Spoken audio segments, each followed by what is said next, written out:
अच्छा जी, PT1 के बारे में हम गुफ्तगू कर रहे थे। तो सवाल ये है कि क्या PT1 की जगह का इंतकाल हो सकता है? जी, इंतकाल एक तो होता है हुकूक मालकाना, जो आपके पास रजिस्ट्री इंतकाल वाली जगह के होते हैं, जैसे आम जगह होती है जिसका रिकॉर्ड महकमा रेवेन्यू के पास होता है। उस तरह का तो इंतकाल इस प्रॉपर्टी का नहीं हो सकता, ठीक है जी। ना ही उस तरह की इसकी रजिस्ट्री होती है कि जिसमें कोई खेवट लिखा हो, खतौनी लिखी हो, खसरा नंबर लिखा हो, किला मुरब्बा नंबर लिखा हो। ये चीज़ें इसमें नहीं होती हैं। इनसे हटकर जो है PT1 की जगह होती है।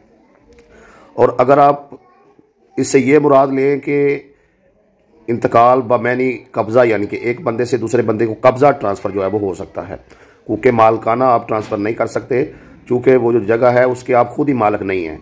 जो आपके पास PT1 है वो कब्ज़े को शो करता है, रजिस्ट्री है या आपके पास अस्टाम है वो आपके कब्ज़े को शो करता है। ये चीज़ें आपको मालकाना हकूक़ जो है वो नहीं देती, इसलिए इसका इंतकाल नहीं होता, ठीक है जी। अच्छा, लेकिन कब्ज़ा ट्रांसफ़र जो है वो PT1 से PT1 हो जाता है, अस्टाम से अस्टाम जो हो जाता है। रजिस्ट्री जो है वो आप रजिस्ट्री से रजिस्ट्री करके दे सकते हैं कि इतनी जगह है, ये ऊपर प्लाजा है, ये दुकान है, ये मकान है।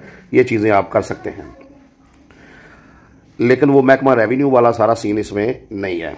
और इसका जो आपने अंदराज करना है उसके रजिस्ट्री के बयान जाके आपके तहसीलदार के सामने होते हैं, और फिर रजिस्ट्री ब्रांच में रजिस्ट्रेशन हो जाती है, और फिर उसका पूरा प्रोसेस है। लेकिन इसका आपके जो मामलात है वो एक्साइज में होंगे, ठीक है जी। आप एक स्टाम्प पे एग्रीमेंट लिखेंगे और उस पर जो अमल दरामद है वो एक्साइज के महकमे में जो है वो हो जाएगा। इसकी वैल्यू भी जो है वो महकमा एक्साइज ने बतानी होती है। इससे कम आप लीगली तौर पर उसके टैक्स अदा करके स्टाम्प नहीं करवा सकते, ख़रीदो फरोख्त जो है वो नहीं कर सकते।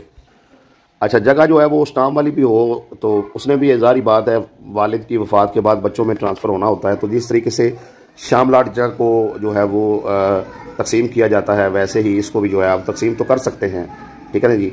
लेकिन ये सिविल कोर्ट के ज़रिए जो है वो तकसीम होती है। अच्छा, मुद्दे की तरफ आते हैं। बात ये है कि अगर आपके पास जो PT1 है, जो टैक्स का वो पेपर आता है, उस पर आपके 5 मरले लिखे हुए हैं, लेकिन जो आपने स्टाम्प जब लिया था ये जगह को, उसमें आपकी जगह जो है वो 6 मरले है, टैक्स 5 मरले का आ रहा है। तो आप इसको दुरुस्त करवाना चाहते हैं, रिकॉर्ड को ठीक करवाना चाहते हैं, तो उसके लिए आपने एक दरख्वास्त जो है वो महकमा एक्साइज एंड टैक्सेशन को देनी है। इसमें आपने सारा मुद्दा लिखना है कि ये मेरा नंबर है जो अलाट किया होता है PT1 का, उसके मुताबिक, और ये मेरी अस्टाम, ये आप चेक कर लें, इसमें इतनी जगह है, मौका पर आप विज़िट भी कर सकते हैं। तो मेरा रिकॉर्ड में जो है आपके पास जो रजिस्टर है जिसमें PT1 फार्म होते हैं, उसमें मेरे मरले 5 लिखे हैं PT1 में, लेकिन हकीकत में ये मेरे मरले 6 हैं। तो मेरे रिकॉर्ड को दुरुस्त किया जाए, ठीक है जी। अगर तो वो आपके रिकॉर्ड को दुरुस्त कर देते हैं और आपको नया PT1 जारी कर देते हैं तो ठीक है, लेकिन अगर नहीं करते तो फिर आपको केस करना पड़ेगा।